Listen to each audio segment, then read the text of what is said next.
বন্ধুরা যেটা টেকনোলজি পক্ষ থেকে আপনাদেরকে স্বাগতম। আজকে আমরা নতুন আরেকটি ভিডিও নিয়ে এসেছি। বন্ধুরা, আমরা গত ভিডিওতে আলোচনা করেছিলাম জার্মানিতে আসার জন্য যে অপরচুনিটি কার্ডটি রয়েছে, যে অপরচুনিটি কার্ডটি ভিসা আপনি কিভাবে এলিজিবল হবেন এবং টোটাল যে পয়েন্ট ভিত্তিক রয়েছে 17 পয়েন্টের মধ্যে আপনি কিভাবে 6 পয়েন্ট এবং কোন খাতে পয়েন্টগুলো অর্জন করবেন সেটা নিয়ে আমি বিস্তারিত আলোচনা করেছিলাম। আপনি যদি আমার গত ভিডিওটি মিস করে থাকেন অবশ্যই গত ভিডিওটি দেখে নেবেন, আমি ভিডিও ডিসক্রিপশন বক্সে সেই লিঙ্কটি দিয়ে দিব। সো বন্ধুরা, আজকে আমরা যেটি আলোচনা করব, আপনি যে পয়েন্টটি রয়েছে, যে পয়েন্ট সিস্টেমের মধ্যে আপনি সর্বোচ্চ কত পয়েন্ট অর্জন করতে পারেন, সেই পয়েন্টটি কিভাবে আপনি অনলাইনের মাধ্যমে ক্যালকুলেশন করবেন সেটি আজকে আপনাদেরকে দেখাবো। সো বন্ধুরা, চলুন তাহলে কিভাবে অনলাইনের মাধ্যমে আপনি সহজেই আপনার পয়েন্টটি ক্যালকুলেশন করতে পারেন সেটি আমরা আজকে দেখে নিই। শুরুতেই আমি ক্রোম ব্রাউজারে চলে যাচ্ছি। বন্ধুরা আপনারা দেখতে পাচ্ছেন যেটা টেকনোলজি আমার চ্যানেলটি। আপনারা যদি নতুন হয়ে থাকেন অবশ্যই চ্যানেলটি সাবস্ক্রাইব এবং বেল আইকনটি ক্লিক করে রাখুন যাতে পরবর্তী ভিডিওর আপডেটগুলো পেতে পারেন। সো বন্ধুরা, দেখতেই পাচ্ছেন জার্মানি নিয়ে ভিসা নিয়ে যে কীভাবে আপনি অ্যাপ্লাই করবেন এবং কী কী গাইডলাইন রয়েছে সেটা নিয়ে আমার একটা ভিডিও রয়েছে, আপনারা এটি দেখে নেবেন। সো চলুন তাহলে আজকে আমরা কিভাবে পয়েন্ট ক্যালকুলেশনটি করব সেটি অনলাইনের মাধ্যমে আমরা আজকে দেখে নিই। তো শুরুতেই আপনাকে একটা লিঙ্ক রয়েছে, এইটি ক্যালকুলেশন করার জন্য যে ওয়েবসাইটের লিঙ্কটি রয়েছে আমি এটি ভিডিও ডিসক্রিপশন বক্সে দিয়ে দিব। আমি এখান থেকে এটি কপি করে নিচ্ছি, কপি করে আমি ক্রোম ব্রাউজারে চলে যাচ্ছি। সো এখানে আমি পেস্ট করে দিচ্ছি। পেস্ট করে দেওয়ার পর আপনি এখানে এন্টার প্রেস করবেন। এন্টার প্রেস করার পর কিছুক্ষণ রিলোড নিয়ে আপনার ওয়েবসাইটটি অন হয়ে যাবে। দেখেন ওয়েবসাইটটি অন হয়ে গিয়েছে। সো এখানে দেখেন opportunity card for Bangladeshi citizen step by step গাইডলাইনটি, আপনি এখানেও সম্পূর্ণ গাইডলাইনটি পাবেন। সো বন্ধুরা, এখানে কিন্তু বলা আছে, দেখেন হোয়াট ইজ অপরচুনিটি কার্ড, এটি জুনের 24 তারিখ চালু হয়েছে। আপনারা চাইলে এখান থেকেও আপনারা অপরচুনিটি কার্ড সম্পর্কে জানতে পারেন, কিভাবে আপনি এলিজিবল হবেন, স্কিল্ড ওয়ার্কার কিভাবে। একটা জিনিস বলে রাখি আপনাদেরকে, জানার এই যে অপরচুনিটি কার্ডটি রয়েছে এটি দুইটা প্রকার বলতে গেলে, যেটা হচ্ছে যে একটা হচ্ছে স্কিল্ড ওয়ার্কার আর একটা হচ্ছে point base system. Skilled worker হচ্ছে মূলত যারা আপনারা স্নাতক যাদের কমপ্লিট রয়েছে, অর্থাৎ যাদের স্নাতক কমপ্লিট আছে এবং সেই বিশ্ববিদ্যালয়টি যদি জার্মান সরকার কর্তৃক স্বীকৃত হয়ে থাকে তাহলে কিন্তু আপনি এখান থেকে 6 পয়েন্ট পেয়ে যাচ্ছেন এবং আপনি কিন্তু স্কিল্ড ওয়ার্কার হিসেবে গণ্য হবে। আর যদি আপনার সেই স্নাতক যদি গ্র্যাজুয়েশনটি না থেকে থাকে তাহলে সেক্ষেত্রে কিন্তু আপনি পয়েন্ট বেস সিস্টেমের মাধ্যমে কিন্তু আবেদনটি করতে পারবেন। সো আপনি স্কিল্ড ওয়ার্কার কিনা, আপনার ইউনিভার্সিটিটি হচ্ছে জার্মান সরকার কর্তৃক স্বীকৃত কিনা সেটা নিয়ে আমি পরবর্তীতে আরেকটা ভিডিও দিব, ধারাবাহিক ভিডিও থাকবে। আপনি অবশ্যই সেটি খেয়াল রাখবেন যে কিভাবে আপনি আপনার স্কিল্ড ওয়ার্কার কিনা, আপনার ইউনিভার্সিটি জার্মান কর্তৃক স্বীকৃত কিনা সেটা আপনি দেখে নিতে পারবেন। সো এখানে কিন্তু বিভিন্ন পদ্ধতিগুলো বলা আছে, আপনারা এখান থেকেও দেখে নিতে পারেন অথবা আমার পূর্বের ভিডিওটি দেখে নিতে পারেন। দেখেন এখানে বন্ধুরা opportunity card German points calculation যেটি রয়েছে, যেটি আমি আজকে দেখাতে চাচ্ছি আপনাদেরকে। এখানে দেখেন 12টা স্টেপ রয়েছে। 12টা স্টেপের কোয়েশ্চেনগুলোর আনসার দেওয়ার মাধ্যমে কিন্তু আপনি আপনার পয়েন্টটি ক্যালকুলেশন করতে পারবেন যে আপনি কত পয়েন্ট অর্জন করছেন। তার আগে একটু বলে নিই আপনাদেরকে যে রিকোয়ার্ড ডকুমেন্টস ফর অপরচুনিটি কার্ডের জন্য কি কি ডকুমেন্টস আপনাদের অপরচুনিটি কার্ডের জন্য লাগে। 2 কপি আপনার হচ্ছে যে অ্যাপ্লিকেশন ফর্ম লাগবে সিগনেচার সহ, 2 current recent biometric passport photo, আপনার পাসপোর্ট ফটো লাগবে। তারপর হচ্ছে আপনার valid and signature passport with a last 2 empty page, আপনার 2টা এমটি পেজ সহ আপনার সিগনেচার সহ পাসপোর্ট পেজ লাগবে। তারপর হচ্ছে 2 copies of the passport data page, হ্যাঁ 2টা কপি লাগবে, হচ্ছে যে পাসপোর্টের যে ডাটা আছে ওই সম্বলিত 2টা পেজের কপি লাগবে। তারপর একটা কভার লেটার লাগবে, একটা কারিকুলাম ভাইটা লাগবে। তারপর হচ্ছে প্রুফ অফ সিগনিফিক্যান্ট ফাইন্যান্সিয়াল, আপনার যে ফাইন্যান্সিয়ালি স্টেবল সেটা একটা প্রমাণ দেখাইতে হবে। এবং বাংলাদেশ থেকে যে সেনজেনভুক্ত কোনো কান্ট্রিতে যেতে গেলে আপনাকে একটা হেলথ কভারেজ আপনার ইন্স্যুরেন্স করতে হয়। তো সেটা মিনিমাম কভারেজ হচ্ছে 30,000 ইউরো। 30,000 ইউরোর একটা হেলথ ইন্স্যুরেন্স কভারেজ আপনাকে দেখাইতে হবে। এবং certificates provide your qualification and language skill, আপনার জার্মান সরকার কর্তৃক স্বীকৃত কোনো বিশ্ববিদ্যালয় থেকে পড়েছেন কিনা, যদি পড়ে থাকেন তাহলে সেক্ষেত্রে সেই সার্টিফিকেশনগুলো, এবং যদি আপনার ল্যাঙ্গুয়েজের কোনো স্কিল থেকে থাকে সেটাও আপনি এখানে দিতে পারেন। সো বন্ধুরা যেটা হচ্ছে যে এখানে রিকোয়ার্ড ডকুমেন্টগুলো কিন্তু বলে দিয়েছে, আপনারা চাইলে এখানে একটু দেখে নিতে পারেন। তো চলুন তাহলে আজকে আমরা অপরচুনিটি কার্ড জার্মান যে পয়েন্টস ভিত্তিক যেটা রয়েছে সেটাতে আপনি এলিজিবল কিনা সেটা আমরা আজকে যাচাই করে নিব। প্রথম প্রশ্নটি রয়েছে যে are you interested in the working and living in the Germany, আপনি কি আসলে ইন্টারেস্টেড কিনা আপনি ওখানে ওয়ার্কিং করার জন্য এবং থাকার জন্য। সো আমি এখানে ইয়েস দিচ্ছি, সবাই আসলে ইন্টারেস্টের কারণেই কিন্তু এখানে অ্যাপ্লাইয়ের জন্য অথবা এটা দেখার জন্য আসছে। সো এটা সবাই মোটামুটি ইয়েস দিবেন। তারপর আমি নেক্সটে চলে যাচ্ছি। সো আমরা দ্বিতীয় কোয়েশ্চেনে চলে যাচ্ছি। দ্বিতীয় কোয়েশ্চেন হচ্ছে হোয়াট ইজ ইয়োর ন্যাশনালিটি, আপনি কোন দেশের নাগরিকত্ব সেটা আপনাকে এখানে সিলেক্ট করে দিতে হবে। সো আমি যেহেতু বাংলাদেশিদের জন্য দেখাচ্ছি বা বাংলাদেশে আপনি যদি অন্যান্য কান্ট্রি হয়ে থাকেন সেক্ষেত্রে আপনি সেই কান্ট্রিটি সিলেক্ট করবেন। তারপর হচ্ছে where do you currently live, বর্তমানে আসলে আপনি কোন দেশে বসবাস করছেন সেটা আপনি এখান থেকে সিলেক্ট করে দিতে হবে। সো আমি এটাও বাংলাদেশ সিলেক্ট করে দিচ্ছি। হোয়াট ইজ ইয়োর ন্যাশনালিটি, এরপর হচ্ছে যে আপনি এখানে নেক্সট বাটনে ক্লিক করবেন। তৃতীয় নম্বর প্রশ্নতে চলে আসছি, do you have a foreign qualification, এখানে যেটা হচ্ছে যে আমি যেটা বলেছি আপনাদেরকে যে ডিগ্রির ক্ষেত্রে আপনার যেই জার্মান কর্তৃক কোনো স্নাতক ডিগ্রি আপনার রয়েছে কিনা অথবা জার্মান স্বীকৃত কোনো বিশ্ববিদ্যালয় দ্বারা বিশ্ববিদ্যালয়ে আপনি পড়েছেন কিনা বা আপনি যে বাংলাদেশে যে ইউনিভার্সিটিতে পড়েছেন সেটা জার্মান কর্তৃক স্বীকৃত কিনা। তো বাংলাদেশের অধিকাংশ ইউনিভার্সিটি জার্মান কর্তৃক স্বীকৃত এবং সেটার একটা লিস্ট এবং ভিডিও আমি পরবর্তীতে প্রদান করব, আপনারা সেটি দেখে নেবেন। সো সেই প্রশ্নটিই করেছে যে আপনি আসলে জার্মান কর্তৃক স্বীকৃত যে বিশ্ববিদ্যালয় দ্বারা পড়েছেন কিনা অথবা বিশ্ববিদ্যালয়ে ডিগ্রি অর্জন করেছেন কিনা অথবা আপনার যে 2 বছরের যে ভোকেশনাল ট্রেনিং বলেছে, যাদের স্নাতকের ইয়েটা নাই তারা হচ্ছে যে 2 বছর ভোকেশনাল ট্রেনিং কোর্সটি করেছে কিনা বা আছে কিনা সেটাও আপনাদেরকে এখানে অপশনে বলা আছে। সো এখান থেকে আমি একটা চুজ করে দিচ্ছি যেটা আমার আছে বলে আমি বলছি এখানে। তারপর আমি এখান থেকে নেক্সটে চলে যাচ্ছি। নেক্সটে চলে যাওয়ার পর আমি বলি বন্ধুরা গত ভিডিওতে আমি দেখিয়েছিলাম এইজের উপর ভিত্তি করে কিন্তু আপনি এখান থেকে পয়েন্ট অর্জনের ক্ষেত্রে আপনার বয়সের ক্ষেত্রে দেখেন 18 থেকে 34 বয়স এর মধ্যে যদি হয়ে থাকে অথবা 35 থেকে 39 বয়সের মধ্যে হয়ে থাকলে এক ধরনের পয়েন্ট এবং 40-এর উপরে গেলে কিন্তু আপনি কোনো ধরনের পয়েন্ট এখান থেকে অর্জন করতে পারবেন না। সো আমি এখানে একটা সিলেক্ট করে দিচ্ছি, তারপর আমি এখান থেকে নেক্সটে চলে যাচ্ছি। দেখেন বন্ধুরা, do you have work experience related to your formal qualification and can provide evidence of it. আচ্ছা, একটা জিনিস বলে নেই আপনাদেরকে, আমি যেটা দেখিয়েছি পয়েন্ট ভিত্তিকের মধ্যে একটা যে রয়েছে যে আপনার কাজের অভিজ্ঞতার উপর ভিত্তি করেও কিন্তু আপনি এখান থেকে পয়েন্ট অর্জন করতে পারেন। সো এখানে দেখেন আপনি সর্বোচ্চ পয়েন্ট অর্জন করতে পারবেন যদি আপনার 5 বছর থেকে 7 বছরের কোনো অভিজ্ঞতা থেকে থাকে, তাহলে কিন্তু আপনি এখান থেকেও সর্বোচ্চ পয়েন্টটি অর্জন করতে পারবেন।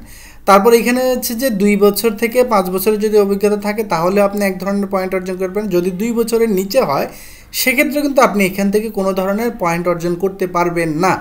তো সেক্ষেত্রে একটু যদি বলে রাখি, আপনারা যদি কোনো অভিজ্ঞতা থাকে সেক্ষেত্রে আপনি সেই অভিজ্ঞতাটা দিবেন, যদি না থাকে তাহলে আপনি এখানে নো ওয়ার্ক এক্সপিরিয়েন্স এটা দিয়ে দিবেন। সো আমি এখানে নেক্সটে ক্লিক করছি। তারপর যেটা হচ্ছে যে আপনার do you speak German and can provide language certificate as proof, আপনার জার্মানির কোনো ল্যাঙ্গুয়েজ করা আছে কিনা অথবা আপনি কোনো ধরনের সার্টিফিকেশন অর্জন করেছেন কিনা। সো জার্মানির আমি বলেছি যেটা ভাষাগত দক্ষতার একটা পর্যায়ে পড়ে, এটা যে জার্মানি বিভিন্ন লেভেল রয়েছে, ভাষার লেভেল 1, লেভেল 2, A2, তারপর হচ্ছে B1, B2 অথবা C1 হায়ার। এখানে হচ্ছে যে লেভেল আপনি যদি কোনো ধরনের লেভেল যদি কমপ্লিট করে থাকেন সেক্ষেত্রে আপনি এটা দিবেন। যদি আপনার জার্মানি কোনো ধরনের ল্যাঙ্গুয়েজ যদি আপনার করা না থাকে সেক্ষেত্রে আপনি no I don't speak German at all. So এটা দিয়ে আপনি নেক্সটে চলে যাবেন। সো আমি এখান থেকে এটাকে নো দিয়ে নেক্সটে যাচ্ছি। আপনাদের যদি কারো জার্মান ল্যাঙ্গুয়েজ জানা থাকে সেক্ষেত্রে আপনি কোন লেভেলটি কমপ্লিট করেছেন সেটা আপনি এখানে টিক চিহ্ন দিবেন। পরবর্তী যেটা হচ্ছে do you have a strong command of English and language of the certification to provide it, আপনার কোনো ধরনের ইংলিশের যে প্রফিসিয়েন্সি কোনো সার্টিফিকেট আছে কিনা বা কোর্স করেছেন কিনা অথবা লেভেল কমপ্লিট করেছেন কিনা। তো দেখেন এখানে দেখা যাচ্ছে যে yes at level B2 or lower অথবা yes at level C1 or higher, no I don't have any language certificate, আপনার যদি কোনো সার্টিফিকেট না থাকে তাহলে আপনি এটা দিবেন। তারপর I am not able to provide evidence of my English language proficiency, আপনার ইংলিশ ল্যাঙ্গুয়েজ প্রফিসিয়েন্সির কোনো সার্টিফিকেট যদি আপনার কাছে না থেকে থাকে বাট আপনি ইংলিশ জানেন সেক্ষেত্রে আপনি এটা প্রোভাইড করবে। তবে একটা জিনিস আপনাদেরকে বলে রাখি, আপনারা যারা ইংলিশটা জানেন না সেক্ষেত্রে আপনারা বেসিক ইংলিশটা হলেও আপনারা কিন্তু এখানে এনশিওর করবেন। কারণ হচ্ছে আপনাদেরকে একটা জিনিস বলে রাখি, আপনারা যখন জার্মান এমবেসিতে আপনারা এমবেসি ফেস করতে যাবেন তখন কিন্তু আপনার যে ইন্টারভিউটা হবে ওটা কিন্তু পুরোটাই আপনার ইংলিশে হবে এবং তারা কিন্তু আপনাকে প্রশ্ন করবে ইংলিশে এবং আপনাকেও কিন্তু উত্তর দিতে হবে ইংলিশে। তো সেক্ষেত্রে কিন্তু আপনার ইংলিশের একটা কোর্স করে রাখা অথবা ইংলিশের মিনিমাম জ্ঞানটুকু কিন্তু আপনাকে অর্জন করে ফেলতে হবে। অর্থাৎ যারা যদি আইএলটিএস দিয়ে থাকেন, কেউ যদি আইএলটিএস দিয়ে থাকেন আইএলটিএসের সার্টিফিকেটে, তাদের জন্য এটা কিন্তু আরও খুবই গুরুত্বপূর্ণ যে আপনারা আইএলটিএস দেওয়া থাকলে সেটা আপনাদের জন্য এখানে ভ্যালু অ্যাড করবে। সো আমি ধরে নিলাম আমার ল্যাঙ্গুয়েজের কোনো স্কিল নেই, সো আমি এখানে নেক্সটে চলে গেলাম। তারপর does your profession fall under one of the stress occupation listed here. আচ্ছা, একটা জিনিস যেটা আপনাদেরকে বলে রাখি, আমি গতদিন একটা শেয়ার করেছিলাম যেখানে হচ্ছে যে জার্মানি কিছু বিশেষায়িত পেশা রয়েছে। সো বিশেষায়িত পেশাগুলো কি সেখানে একটু নিচে ওরা দিয়েছে, দেখেন আইটি প্রফেশনাল। আপনি যদি সফটওয়্যার অ্যাপ্লিকেশন ডেভেলপার, অ্যানালিস্ট অথবা ডাটাবেস অ্যান্ড নেটওয়ার্কিং প্রফেশনাল হয়ে থাকেন, অথবা অর্থাৎ আপনি আইটি স্পেশালিস্ট হয়ে থাকেন, তারপর যদি আপনি হেলথ প্রফেশনাল হয়ে থাকেন, তারপরে টেকনিক্যাল প্রফেশনাল হয়ে থাকেন, টিচিং প্রফেশন হয়ে থাকেন, তারপরে সায়েন্স অ্যান্ড ইঞ্জিনিয়ারিং প্রফেশন যদি হয়ে থাকেন, তারপর প্রোডাকশন এবং ম্যানেজমেন্ট যদি হয়ে থাকেন, সেক্ষেত্রে এটাকে বলা হয় আপনার অতিরিক্ত মানে বিশেষ স্পেশাল পেশা, যেটা এইটার চাহিদা জার্মানি রয়েছে। তো এই ধরনের যদি কোনো প্রফেশনের সাথে যদি আপনি যুক্ত থাকেন সেক্ষেত্রে আপনি ইয়েস অর নো দিবেন। সো আমি যেহেতু এখানে কোনোটার সাথেই এঙ্গেজ হচ্ছি না, অথবা সেক্ষেত্রে আমি এখানে নো দিব। আর যদি আপনি এখান থেকে অনেক ইঞ্জিনিয়াররা আছেন, তারা প্রফেশনে ইঞ্জিনিয়ারিং প্রফেশনালে আছেন, তারা কিন্তু এখানে ইয়েস দিবেন। সো আমি যেহেতু ইঞ্জিনিয়ারিং পড়াশোনা করছি সেক্ষেত্রে আমি এখানে ইয়েস দিচ্ছি। সো আমি ইঞ্জিনিয়ারিং আমার এক্সপিরিয়েন্স রয়েছে, এখানে আমি ইয়েস দিয়ে তারপরে নেক্সটে ক্লিক করছি। তারপরে এখানে দেখেন, এখানে বলছে যে আপনি জার্মানে কখনো মিনিমাম 6 মাস আপনি স্টে করেছেন না লাস্ট 5 বছরে। যদি আপনি স্টে করে থাকেন তাহলে কিন্তু আপনি বাড়তি পয়েন্ট পাওয়ার সুযোগ রয়েছে। সো এখানে এটাই বলেছে যে আপনি লাস্ট 5 বছরের মধ্যে জার্মানে 6 মাস অন্তত লিগালি আপনি রয়েছেন কিনা বা ছিলেন কিনা সেটা আপনার কাছে জানতে চাই। তো আমি যেহেতু ছিলাম না, আমি ক্ষেত্রে নো দিয়েছি। নো দিয়ে আমি এখান থেকে নেক্সটে চলে যাচ্ছি। তারপর দেখেন ডাজ ইউর স্পাউস রেজিস্টার। আমি একটা আপনাদেরকে বলেছিলাম একটা অপশন রয়েছে বাড়তি পয়েন্ট পাওয়ার একটা সুযোগ রয়েছে। আপনার যিনি আপনারা যদি হাজব্যান্ড ওয়াইফ থেকে থাকেন, আপনারা যদি আবেদন করেন সেক্ষেত্রে কিন্তু আপনার এখান থেকে 1 পয়েন্ট এক্সট্রা পাওয়ার সুযোগ রয়েছে। আর যদি আপনার পার্টনার যদি রিকোয়ারমেন্টগুলো ফুলফিল করে থাকে সেক্ষেত্রে কিন্তু আপনি এক্সট্রা 1 পয়েন্ট পাবেন, আপনারা দুইজনে যদি আবেদন করে থাকেন। সো যেহেতু আমার এখানে নেই, আমি এখানে নো দিচ্ছি। আপনারা যদি থেকে থাকলে আপনারা ইয়েস দিবেন এখানে। তারপর যেটা হচ্ছে যে আপনি এখানে দেখেন, will you have a job at least 20 years per week in the German at the time of the applying for the opportunity card visa. So আপনারা যখন কোনো ধরনের জব অফার যদি পেয়ে থাকেন জার্মানিতে, আপনারা জানেন যে এই অপরচুনিটি কার্ড ভিসার মাধ্যমে আপনি গিয়ে কিন্তু জার্মানে 20 আওয়ারের কাজ করার সুযোগ পাবেন।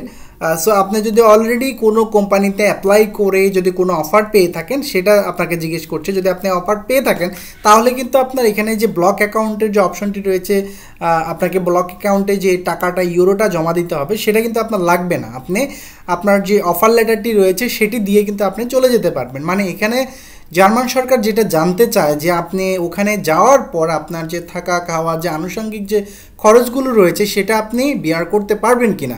সো যারা কোনো ধরনের ওয়ার্কে নাই বা কোনো ধরনের অফার লেটার নাই, তারা ব্লক অ্যাকাউন্টের মাধ্যমে ওখানে একটা নির্দিষ্ট সেভিংস জমা দিয়ে তারপরে তাদেরকে অ্যাপ্লিকেশন করতে হবে। আর যাদের অলরেডি ওখানকার বিভিন্ন প্রতিষ্ঠানে আপনারা অ্যাপ্লাই করেছেন, অফার লেটার পেয়েছেন, সেক্ষেত্রে কিন্তু আপনি এখানে ইয়েস দিবেন এবং আপনি সেটা দিয়ে শো করে আপনি কিন্তু চলে যেতে পারেন। আরেকটা পদ্ধতিতে যাওয়া যায়, যেটা হচ্ছে আপনার যদি ওখানে কেউ আপনাকে স্পন্সর করে, যে আপনার থাকা খাওয়ার যে নিশ্চয়তাটা আছে সেটা যদি কেউ দেয় আপনাকে, যে ওখানে আপনি গিয়ে থাকবেন, খাবেন, আপনার কোনো আত্মীয় আছে সেখানে, আপনার সেটা কোনো ধরনের টাকা লাগবে না, সেক্ষেত্রে কিন্তু আপনি ওই ডকুমেন্টসগুলো সাবমিট করেও কিন্তু আপনি এখানে যেতে পারেন। সেক্ষেত্রে কিন্তু আপনার ব্ল্যাক অ্যাকাউন্টে যে 12,324 ইউরো আপনার, সেটা কিন্তু আপনার লাগবে না। সো এখানে কিন্তু সুযোগ রয়েছে, এখানে কিন্তু অপশনাল। তো তারপর হচ্ছে আপনার ইন্স্যুরেন্স ক্লেমটা আপনাকে করতে হবে। সো আমি যেহেতু এখানে নেই, আমি এটাকে নো দিচ্ছি, এটা ম্যাক্সিমামেরই থাকবে না। সো তারপর হচ্ছে আমি নেক্সটে চলে যাচ্ছি। তারপর এখানে হচ্ছে আপনার ফার্স্ট নেম, লাস্ট নেম এবং ইমেল অ্যাড্রেসটা আপনি এখানে বসাবেন, বসায় ক্যালকুলেট মাই পয়েন্টস এখানে ক্লিক করবেন। সো আমি এখানে আমার ডেটাগুলো বসিয়ে দিচ্ছি। সো ডাটাগুলো বসানোর পর আমি এখানে ক্যালকুলেট মাই পয়েন্টে ক্লিক করছি। দেখেন opportunity card Germany point calculation, দেখেন for the opportunity card your point আর 9। তার মানে আমার এখানে দেখেন এই মিনিমাম স্কোর অফ হচ্ছে যে 6 in needed eligible for opportunity card visa. আপনার অপরচুনিটি কার্ড ভিসার জন্য আপনার 6 পয়েন্ট হইলেই যথেষ্ট, আপনি কিন্তু এখানে 9 পয়েন্ট পেয়ে যাচ্ছেন। সো বন্ধুরা আপনারা কিন্তু এইভাবে করে খুব সহজে কিন্তু আপনি আপনার ক্যালকুলেশনটি করে ফেলতে পারেন যে প্রশ্ন আনসারগুলো দিয়ে। সো আপনি যদি 6 পয়েন্ট অর্জন করে যান আপনি এলিজিবল হয়ে যাবেন। সো এখানে আপনার যে ইনপুট দিয়েছেন সেই ইনপুটের ওপর বেসড করে আপনাকে এই স্কোরটা দিচ্ছে। সো এটা হচ্ছে যে আপনারা কিন্তু এই ওয়েবসাইটটিতে এসে আপনাদের প্রশ্নগুলো আছে সেই প্রশ্নগুলো আনসার দিয়ে কিন্তু আপনি আপনার পয়েন্টটি যাচাই করে নিতে পারেন। সো বন্ধুরা আপনাদেরকে অসংখ্য ধন্যবাদ ভিডিওটি ধৈর্য ধরে দেখার জন্য। আমি পরবর্তী ভিডিওতে দেখাবো কিভাবে আপনারা যারা হচ্ছে যে স্কিল্ড ওয়ার্কার অর্থাৎ যারা স্নাতক পাস করেছেন তাদের বিশ্ববিদ্যালয়গুলো জার্মান কর্তৃক স্বীকৃত কিনা সেটা আপনি কিভাবে যাচাই করবেন সেই রিলেটেড ভিডিওটি আপনি পাবেন। আমার চ্যানেলটি দেখতে পাচ্ছেন আপনার স্ক্রিনে, জেডার টেকনোলজি। এখানে বিভিন্ন ধরনের ভিডিও কন্টেন্ট রয়েছে, কিভাবে আপনি ফ্রিল্যান্সিং করে টাকা ইনকাম করে পকেটে নিয়ে আসবেন এবং বিভিন্ন ধরনের আবেদন আপনি কিভাবে করবেন, সার্টিফিকেট সংশোধন, প্রধানমন্ত্রী শিক্ষা সহায়তা ট্রাস্ট এবং প্রিলিমিনারি ভর্তির অ্যাডমিশন ফি কিভাবে জমা দিবেন, জন্ম নিবন্ধন কিভাবে সংশোধন করবেন এবং আর্থিক অনুদানের জন্য কিভাবে সাহায্য প্রার্থনা করবেন এবং কিভাবে সরকারি প্রজেক্টে আপনি আবেদন করবেন, সেই সম্পর্কিত বিভিন্ন ধরনের ভিডিও আপনি আমার এই চ্যানেলে পাবেন।